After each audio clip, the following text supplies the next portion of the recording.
Здраво! Ова е второто видео во кое што јас ќе ви го објаснам детелно менито на фотоапаратот од Fuji X-T30. Доколку делови од менијата ви се познати, слободно скокнете на тој дел што ви интересира, но доколку сте прв пат тука, прегледајте го цело видео, можеби ќе научите нешто ново што сте го прескокнале или што не сте знаеле дека го има во менито. И да скратам, еден subscribe, лайк и продолжете да гледате.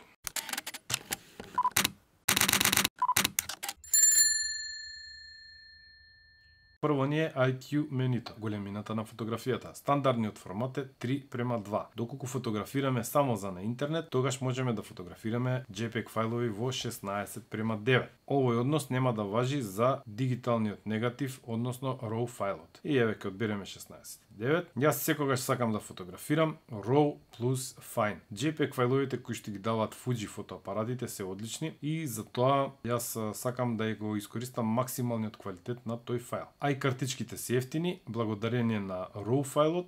Јас, доколку не сум задоволен од JPEG фајлот, ќе можам да си генерирам преку некој од софтверите за едитирање на фотографии фајл каков што сакам.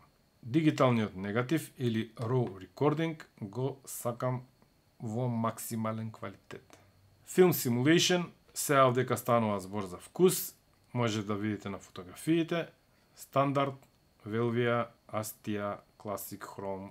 Јас сакам да го користам Velvia, многу ми се допаѓаат боите, доста се заситени и контрастни, меѓутоа за портрети тоа не е добро. Сега ќе го оставиме на стандард. Доколку сакате вашата фотографија да има ефект на фотофилм, тогаш може да го вклучите и овој grain ефект, но секогаш можете да го дадете во едитирање. Балансот на бело е многу битна работа и на него ќе посветиме малце повеќе внимание.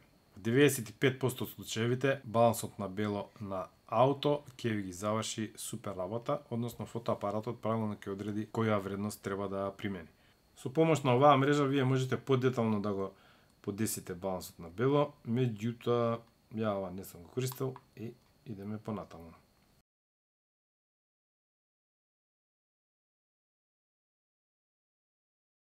Кај Custom 1, 2 и 3, ние ја одредуваме вредноста на балансот на бело, кликаме на него, правиме фотографија и му викаме ова е новото бело. И фотоапаратот ќе го користи тоа како реперна точка. Доколку се наоѓаме на некое специфично место, например, или сме во студио, најголемиот дел од фотоблицевите се со келвинажа од 5500 келвина, додека пак новото LED светло е со келвинажа од 6300 келвини. Тогаш ние влегуваме во менито кај буквата К, ние му кажуваме 6300 келвини. Доколку се наоѓаме надвор и имаме сонце, го користиме Daylight балансот на бело, сенка, флуоресцентна сијалица 1, 2, 3, во зависност од келвинажата, обична волфрамова сијалица и доколку гњуриме. Ова Underwater јас го користев на утакмицата на Вардар со Pixel Шмегет кога го тестирав X-T3 и таму пошто е многу измешано светлото, балансот на бело со ова сетирање беше најдобро. Доколку се наоѓате во некоја чудна ситуација, пробајте, нема ништо вечини. Под Dynamic Range се подразбира опцијата за повеќе детали во темните и во светлите делови од фотографијата. Нека си биде на 100, на 200 е поагресивно, на 400 е многу агресивно, или може да го ставите на ауто. Меѓутоа јас го сакам така, малце да го има, но не многу. D-Range Priority не ми е битно тоа, значи тоа ми е на off. Овие се подесувања кои што јас не ги користам, односно вие може да ги зголемите или да ги намалите вредностите на светлите делови од фотографијата, на сенките, на бојата, дали да биде заситена, незаситена, оштрината, дали да биде пооштар JPEG-от или понеоштар. Кај корекцијата на дигиталниот шум на фотографијата, односно Noise Reduction, кај мене е на 0, Long Exposure Noise Reduction. Исто сакам да ми е исклучено, бидејќи знае фотоапаратот да направи некои несакани ефекти, кои што у JPEG фајлот јас не можам да ги контролирам. Ова ја сакам да ми биде вклучено и покрај тоа што знае на периферија да направи мали проблеми, меѓутоа ја исправа геометријата на фотографијата. Color Space кај мене е секогаш Adobe RGB, бидејќи јас сакам некогаш од моите фотографии да направам големи принтови, а во Adobe RGB има над 25% повеќе информации за бојата, за нијансите во однос на sRGB. Доколку фотографирате само за на интернет, тогаш фотографирате sRGB. Како да ги модифицирате Adobe RGB во sRGB може да видите во видеото за користење на Adobe Bridge. Pixel mapping, доколку имате некој оштетен пиксел на сензорот. Select custom settings, ова уште не ми е наместено. Edit save custom settings, доколку сакам нешто јас да ставам овдека, можам да го променам. Custom settings 1, custom settings 2, бла бла бла, edit save. Второ наред ни е менито за фокусирање.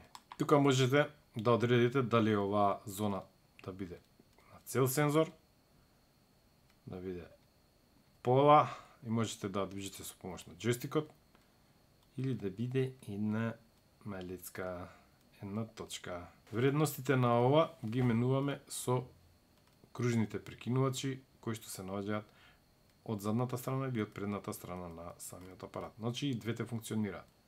Најдобри резултати со овие безогледални фотоапарати се добиваат кога начинот на фокусирање ви е во одредена зона.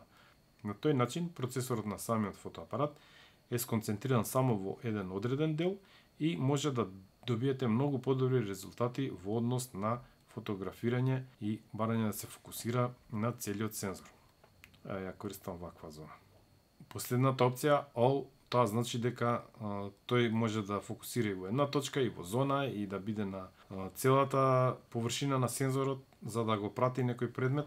Меѓутоа, на овој начин, фотоапаратот некојаш знае да прави грешка, доколку фотографирате некој возрасен човек со кој што може да имате соработка или некој статичен предмет, тогаш single point е одличен начин на фотографирање. За овој начинот на фокусирање го препорачувам доколку фотографирате некој подтемпераментен човек, детенце или домашно милениче, а white tracking ја не го користам.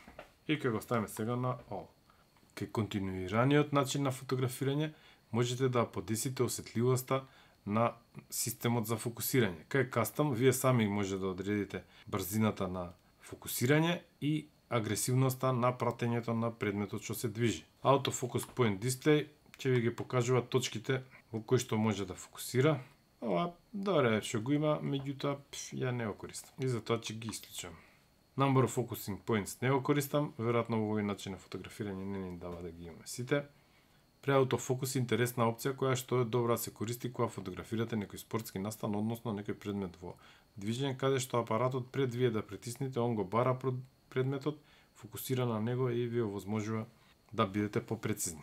Autofocus Illuminator on добре да е уклучено, бидејќи во лоши светлосни услови фотоапаратот со помош на неговата LED диода однапред пушта мала светлина што му помага на системот за фокусирање да фокусира попрецизно. На сите мои фотоапарати Face Eye Detection е или вклучено цело време или на некое копче програмибилно е ставено како опција доколку фотографирам некого или некој домашно милениче да ми биде фокусот во неговото око. Значи идеме Face Eye Detection и без разлика дали е лево или десно око, ауто го ставам. Ова лево и десно откажам ја како ќе ми биде свртен човекот што ќе го фотографирам. Autofocus плюс Manual Focus е добро, бидејќи понекогаш самиот фотоапарат знае да не фокусира баш каде што треба, например да фокусира на веѓите наместо на окото, и вие доколку приметите со помош на копчето за зголемување на фокусната точка, доколку приметите дека не е фокусот кај што треба, со помош на прстенот за фокусирање на самиот објектив, ќе фокусирате точно каде што сакате. Manual Focus Assist стандард со Depth of Field опцијата можете да видите кога ќе биде површината на фокусирање. Release Focus Priority, секогаш сакам фотографиите што ќе ги направам да ми бидат во фокус. Доколку не се во фокус, а не стикам ништо битно, не сакам фотоапаратот да фотографира, значи release, доколку предметот на мојот интерес не е во фокус. И кај Continuous, и кај Single, јас го ставам пред да фокусира, а после да ми фотографира. Кај Touchscreen Mode, вие можете да му кажете на цел екран да може да фокусира, сега некогаш знае тука и носот да го допира екранот, па да ве мути, да ве буни. Јас тоа го имав проблем со мојот прв фотоапарат со екран осетлив на допир и затоа може вие да му кажете дека сакате само на одреден дел од екранот да реагира тачот. По touch shooting, кога ќе го допрам екранот на фотоапаратот, он фокусира и слика.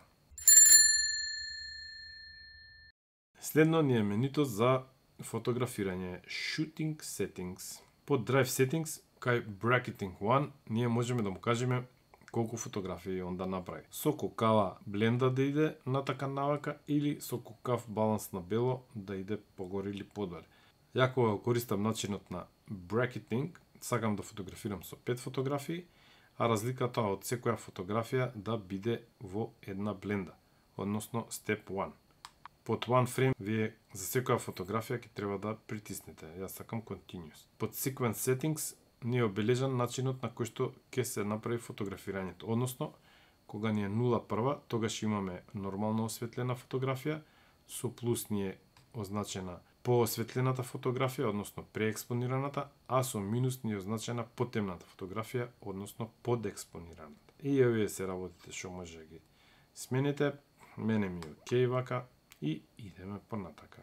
И со bracketing исто какаве вредности да се менува. Film Simulation Bracketing со BKT2 ние одредуваме кои филтри ќе бидат применети на таа една фотографија и фотоапаратот ќе ни направи 3 фотографии на кои што се применети овие 3 симулации на филм. Focus Bracketing Settings е добар да се користи при макрофотографирање. На овој начин ние можеме да му кажеме на фотоапаратот да направи, не знам, 50 фотографии во чекор од 1 и во интервал од 0 секунди, значи може он одма да ги прави. И на овој начин тој ќе направи 50 фотографии и продуктот што го фотографираме ќе има фокус од најоддалечната точка до најблиската точка до фотоапаратот. И на овој начин со помош на софтверот за спојување на вакви фотографии, ние ќе направиме една фотографија каде што предметот на нашето фотографирање ќе биде целиот во фокус, што е многу тешко. Bracketing Settings 2 ги применуваме истите опции од Bracketing Settings 1. Кај CH High Speed Burst ни се одбрани 8 фотографии. Доколку стикате нешто многу брзо или сакате да направите некој ефект, можете да идете и на 30 фотографии во секунда, меѓутоа да знаете дека тие ќе бидат одсечени од однос на нормалните фотографии со коефициент 1,25. Односно, доколку фотографирате со објектив од 100 мм, 30 фотографии во секунда, вие ќе добиете фотографија како да е фотографирано со објектив од 125 мм. Со 20 слики во секунда, доколку фотографирате со објектив од 100 мм и површината на фотографијата ќе биде како да е фотографирана со 100 мм. Low Speed Burst, 5 фотографии во секунда, мислам дека тоа е доволно. Под копчињата ADV1, ADV2, вие може да му додадете филтри кои што ќе ви бидат достапни веднаш, значи тој камера, ево тој камера ќе го направиме, под филтер 2 ќе го ставиме миниатур. И на овој начин кога ќе ги одбереме на прекинувачот Advance 1, Advance 2, ќе ни бидат достапни веднаш тие филтри што сме ги селектирали. Кај Sports Finder Mode, кога ќе го вклучиме, фотоапаратот фотографира со кроп фактор, односно фотографира на помал дел од сензорот. Меѓутоа, на овој начин ние можеме да видиме кога спортистот ќе се доближи во нашиот кадар и ние да бидеме спремни да фотографираме. Еве ќе го вклучиме и сега со белата рамка ни е означена површината во која што ќе фотографира фотоапаратот, а со рамката од страната каде што си наоѓаат бројките, фотоапаратот нема да фотографира. И тука ќе можеме ние да го детектираме спортистот или возилото или кутрето како доаѓа во нашата сцена. Еве може да видите. Селф таймер е добар, можете да го подесите на 2 или на 10 секунди. Ова е добро за селфија кога сакате да се сликате со некоја група, а вашиот фотоапарат е ставен на статив. Или доколку сакате додека фотографирате да нема никакви тресења на самиот фотоапарат, и тогаш го ставате на 10 секунди таймер, притиснувате и се оддалечувате од него и тој прави фотографија која што нема никакви придвижувања од ваша страна. Односно апаратот не бил мрдан воопшто. Под интервал таймер шутинг е многу интересно, едно време ми беше доста забавно. Вие со оваа помош може да направите фотоапаратот, например, на секоја минута да направи по една фотографија. Доколку ви е уклучен за брекетинг, тој ќе направи 3 фотографии. Ова е интересно, може да направи интересни таймлапсови, добро да си поиграте, ставите го на тераса на статив и сликате и видите. Под менито Shutter Type ни се наоѓаат 3 опции, каде што под Mechanical Shutter се користи механичката завеса на сензорот, Electronic Shutter, механичката завеса не се користи, можеме да идеме до многу големи брзини на фотографирање, еве овдека може да видиме дека се работи до 32.000 дел од секундата, значи може да фотографираме во сонцето. И последното е комбинација од механичката и електронската завеса, каде што кога ни требаат брзини поголеми од 4000 дел од секунда, се вклучува електронската, а кога користиме под 4000 дел од секунда, ја користиме механичката завеса на сензорот. Ја ќе го ставам на Mechanical плюс Electronic. Опцијата Flicker Reduction се користи кога фотографираме во просторија каде што имаме неонки или не знам сега LED светла, кои што работат на фреквенција од 50 Hz и кога ќе уклучиме on, тогаш самиот фотоапарат, доколку снима видео или ќе фотографирате тамо, се синхронизира со брзината на неонките и вие имате добро осветлени и видеа и фотографии. Под опцијата ISO Mode ни се наоѓа оптичката стабилизација на објективот и тука е ставено на Continuous по дефолт, ја го користам тоа, немам никаков проблем. Сега се наоѓаме на доста интересен дел од менито, тоа е ISO осетливоста на самиот сензор на фотоапаратот. Односно, во зависност од тоа дали имаме многу светлина или малку светлина, ние ќе користиме помала вредност, доколку имаме многу светлина, например доколку се наоѓаме на сонце, на плажа или се наоѓаме во студио, и на тој начин со помала вредност на ISO осетливоста, односно од 100 до 400 ISO осетливост, ние добиваме многу поквалитетни фотографии, односно што помала вредноста, тоа подобра. Најголемиот дел на фотоапаратите на ISO осетливост 100 ни даваат најдобри фотографии и сега ние можеме овдека да го дефинираме кај Auto 1, доколку наместиме на Auto 1, тогаш ISO осетливоста ќе се движи од 160 до максималното ISO 800. Јас сакам најмалата брзина на фотографирање да ми биде 60 дел од секунда, бидејќи под таа вредност моите раце не се толку мирни и се познава тресење на фотографијата. Што поголема вредност, тоа е подобра. Например, ќе го ставам на 80 дел од секунда. И ова можете да го наместите и на Auto 2 и на Auto 3, или доколку се наоѓате во студио, вие може да го користите 160 или 100. 100 е најдобро го користите. Под сликата на Chrome ни се кријат сетирањата за блицот. Јас сакам блицот да го користам во Detail Mode, на тој начин самиот фотоапарат преку објективот мери колку му треба светлина од блицот и тој се одредува која количина и не се замарате воопшто и си бркате работа. Под Sync апаратот ни одредува дали ќе се синхронизира со отварањето на завесата или со затварањето на завесата, Second Curtain. Кај начин на фотографирање со блиц, кога се користи синхронизација на Second Curtain, вие на предметот кој што се движи, например доколку е некој автомобил во движење, му кажувате на фотоапаратот да ја отвори завесата, да почне да детектира светлина и вие например ги детектирате штоповите кои што се движат во темницата и кога ќе заврши фотографирањето, например доколку се работи за 1 секунда, на крајот фотографирањето тогаш светнува блицот и ја осветлува цела кола. И вие добивате една трага од штоповите на автомобилот и го добивате и самиот автомобил. Ова е интересно да се знае, бара од малце вежбање и играње, забавно е. Ви кажав што значи, доколку сакате, користете го, меѓутоа во 99% од ситуациите ќе користите First Curtain, односно отварањето на самиот сензор. Зум, доколку вашиот блиц надвршен дозволува да зумирате, ќе можете со помош на објективот да го зумирате и блицот. Овдека сега не ни работи и ова не ни работи и сме окей. На многу фотографии сте приметиле дека луѓето имаат црвени очи и сега со Red Eye Removal вие правите едно мало светкање и потоа доаѓа вистинското светкање на блицот. Со тоа мало светкање вие ги затварате зениците на луѓето кои што ги фотографираат. Јас оваа опција не ја користам, бидејќи често тоа мало светкање на блицот луѓето го сваќаат како главно светкање и се тргаат и второто више тие се изместени или трепнале или почнале да зборат.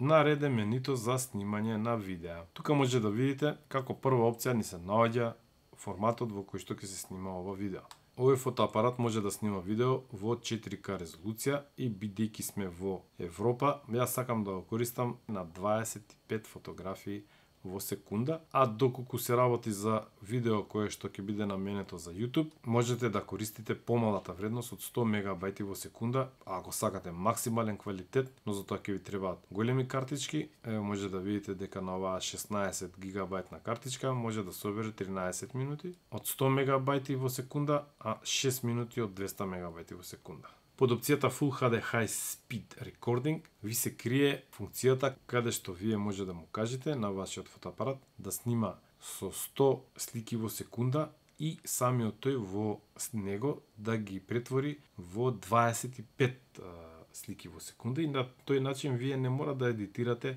во некој видео формат, него или ова видео веднаш може да го префрлите на вашиот мобилен и да го пуштите на интернет. Максимална брзина на снимање во HD резолуција е 120 слики во секунда. Под Film Simulation ни се означени филтрите со кои што можеме ние да симулираме снимање на филмска лента. Меѓутоа да знаете, за разлика од дигиталниот негатив, овие филтри не може да ги тргнете доколку го снимите видеото.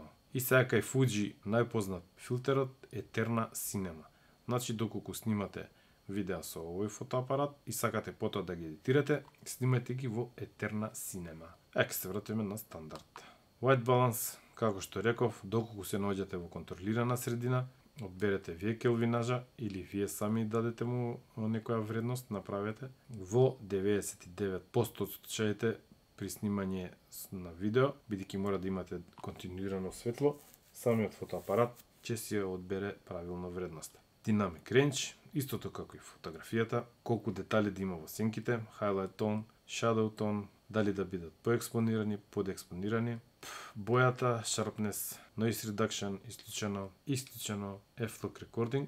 Доколку сакате да го искористите максимумот од видеото снимено со вашиот фотоапарат, тогаш можете да го користите и f-log снимањето. На овој начин фотоапаратот користи најмногу од неговиот сензор и има најголем динамички опсег. Меѓутоа, после тоа вие мора во некој од програмите за едитирање на видео да го едитирате видеото што сте го снимиле. Peripheral Light Correction, ова се користи доколку не сакате да имате темни делови кога користите широки објективи на краевите на вашето видео. Movie Auto Focus Mode, значи исте муабетот, area е попрецизно, multi е комбинација и од едното и од другото, еве ќе го ставиме на одредена зона. И сега можеме тука ние да одредиме дали тоа да биде поголема, помала. Под опцијата AFC Custom Settings, ние можеме да го подесиме фокусот додека снимаме видео, дали да биде подинамичен или да биде побавен. На двојка си е по дефолт, окей е тоа. Брзината на фокусот исто можеме да одредиме дали од една точка на друга точка фокусот ќе ни се движи бавно или ќе се движи многу брзо. Ние ќе го ставиме ова на 0. Тоа може да го подесиме во зависност од ситуацијата во која што се наоѓаме. Face Side Detection, било кој око да ни биде во фокус, кај да знаеме дали е лево или десно, тоа е секогаш уклучено кај мене. Кај Manual Focus Assist можеме да одбереме со која боја ќе ни се обележи на нашиот кадар фокусната линија. Можеме да одбереме различни бои, Red High, Focus Check On, Focus Check по дефолт е off. На оваа опција ние одредуваме дали дисплејот на менито ќе ни се гледа надвор на HDMI излезот или нема. Доколку снимаме видео на надворешен рекордер, ова ќе го исклучиме и еве ништо нема, ја гледаме сликата што ни доаѓа на сензорот, а за нашите потреби потребно е да се гледа менито. Кај 4K Movie Output, доколку снимаме внатрешно на картичката 4K видео, а користиме надворешен монитор за подобра проверка на фокусот, тогаш можеме ние да направиме да се снимат 4K на картичката, а надвор да иде Full HD сигнал. На овој начин нема да го оптеретуваме сензорот на самиот фотоапарат за да пушта на двете места 4K слика. Ја ќе го ставам вака, бидејќи имам надворешен рекордер кој што може да снима 4K.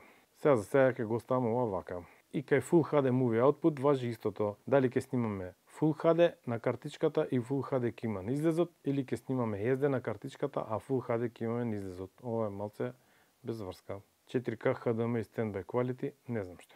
HDMI Reds Control се користи кога користите како Atomos Ninja некој надворешен рекордер и кога ќе притисниме на него дека сакаме да снимаме, тој автоматски му праќа сигнал на самиот фотоапарат дека треба да снима и тој снима.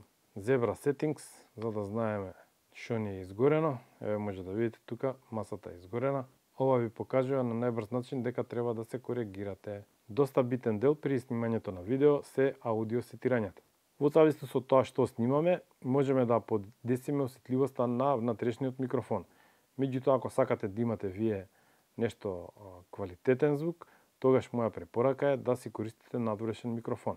И овдека можеме да намалиме или да зголемиме осетливоста на 0 децибели. Главната фора е кај овој десниот двуметар да не влеземе во црвено. Штом влеземе во црвено, тогаш аудио сигналот е изобличен и не е квалитетен. Доколку користиме надворешен микрофон и него можеме да го наместиме кога да му биде осетливоста. Сега, пошто немаме надворешен микрофон, нема што да подесиме.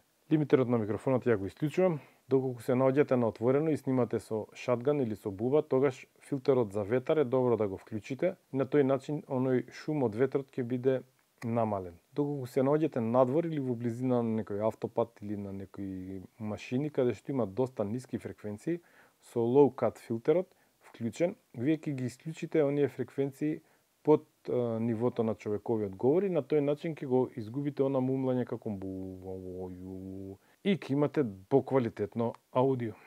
Headphones volume. На овој апарат преку USB-C конекторот можете да ставите адаптер кој што ќе го користите за слушалки. И аудиото е завршено. Ова не знам што е, веројатно со помош на микрофонот да ви се вклучи снимањето. Timecode setting, доколку снимате со повеќе камери, ова треба да е вклучено, но треба да имате и генератор за таймкод.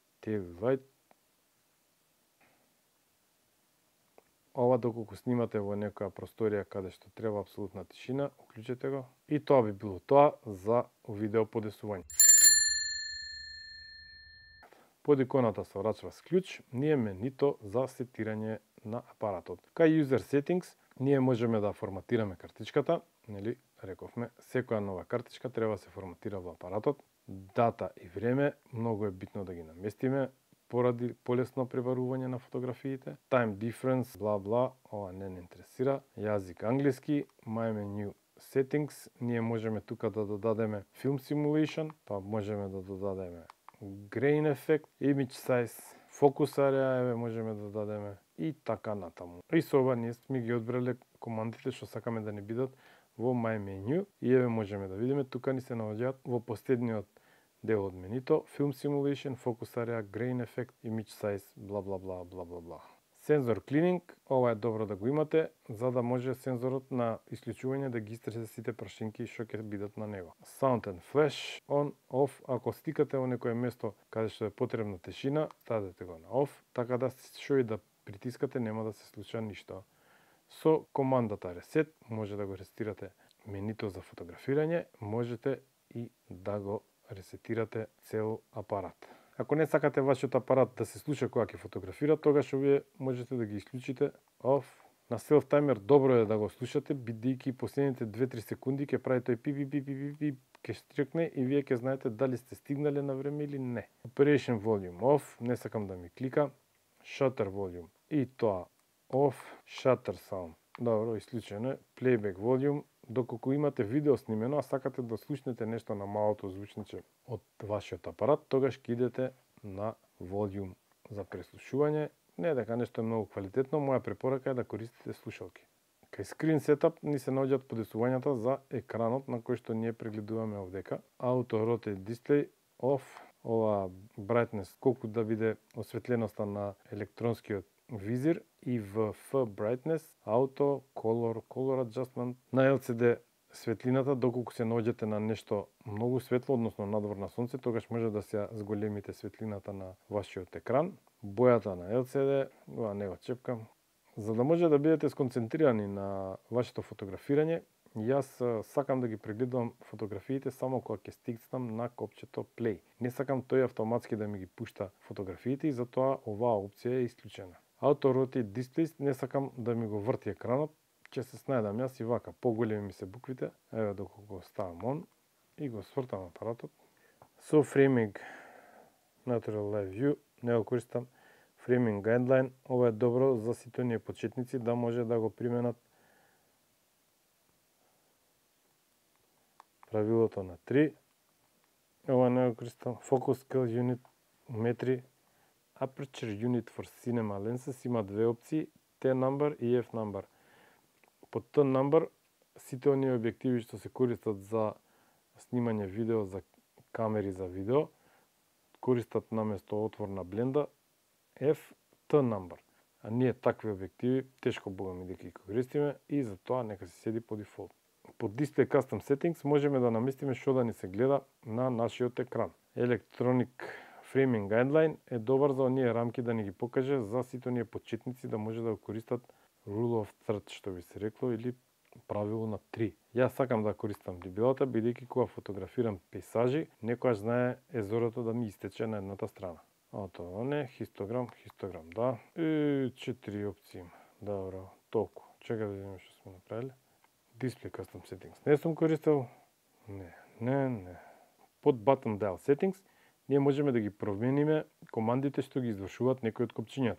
Еве, например, кај Function менито можеме да ја смениме опцијата и наместо Performance да му дадеме да биде нешто за блендата. Ке му дадеме Bluetooth On-Off. Истото важи и за другите копчиња, но тоа во нашиот случај сега не мораме да го користиме. Под опцијата Power Management ние бираме после колку време нас ке ни се изгаси апаратот, на тој начин штедиме батерија, Boost Normal, идеме во нормал начин на снимање и тоа е тоа. Под Save Data Setup ни се наоѓаат опциите за зачување на нашите фотографии. Кај мене Continuous цело време, под Edit File Name, по дефолт, значи фотографиите што се фотографирани со sRGB профилот ни се обележани DSCF, а фотографиите што ни се фотографирани со Adobe RGB профилот ни се обележани со DSF. Јас сакам моите фотоапарати да имаат различни имиња на фајловите и едниот би бил PO1, а другиот би бил PO2. PO1 и окей. И сега сите фотографии што се со Adobe RGB профил ќе бидат PO1. Истото би го направил и за sRGB, само тука би ставил PO1S. Под Select Folder ни се наоѓа папката во која што ние ги чуваме нашите фотографии. Copyright Info е битно да го внесите, бидејќи на овој начин сите фотографии кои што ќе ги направите вие со вашиот фотоапарат ќе имаат метадата информација дека вие сте по име и презиме фотографот на таа фотографија и утре доколку има некаков судски спор ќе може да докажете дека вие сте сопственик и ќе си добиете оштета. Истото важи и за копирајт, односно доколку работите за некоја организација, ќе си го внесите името на вашата организација. Хото и сега на секоја фотографија и видео направено тука во метадатата ќе стои дека сопственик на правата на оваа фотографија е Pop Photo MK. Последно ние Connection Settings. Во ова меню ние можеме да одредиме поврзување со Bluetooth на нашиот телефон и овој фотоапарат, доколку фотографираме преку компјутер да се префрлаат фотографиите директно во компјутерот, доколку имаме Instax принтер, тогаш можеме директно да ги испечатиме нашите фотографии од овој фотоапарат на принтерот. Ова е доста забавно за родендени, свадби, крштевки и кога идете на фотосафари, за да не ги лажете луѓето дека ќе им испратите фотографија по пошта, вие веднаш им печатите, им давате и добивате ракија, туршија и други радости. PC Connection Mode, дали кога ќе го приклучиме нашиот фотоапарат на компјутерот, ќе биде како читач на картици или нешто повеќе. Под General Settings ни се крие името под кое што нас ќе ни се појави овој фотоапарат кога ќе го бараме. Овдека доколку сакаме да ги праќаме фотографиите веднаш на нашиот мобилен телефон, не ни требаат 24 мега фотографии, доволно е да бидат 3 мега. Geotagging ќе се влече од нашиот мобилен телефон. Location Info и тоа ќе ни се влече од нашиот мобилен телефон. Информации, MAC адреса и Bluetooth адреса, ако сакате ова да може да го блокирате или да го користите во вашата мрежа преку MAC адресата на мрежната картичка. И Reset Wireless Settings, Chancel. И на крај ни се наоѓа нашето мени, My Menu, во кое што ни се уклучуваат тие команди што сакаме најчесто да ги користиме и ова е доста добро затоа што го забрзува нашето фотографирање. И стигнавме до крајот на ова видео со кое што го опфативме менито на Fuji X-T30. Опциите кои што не ги спомнав во ова видео, јас не ги користам, верувам дека и вие нема да ги користите, но доколку нешто ви затреба, секогаш може да се вратите на она печатено мени или едноставно да си го симнете тој файл на вашиот телефон па да ви биде достапен било каде во светот и да биде со вас.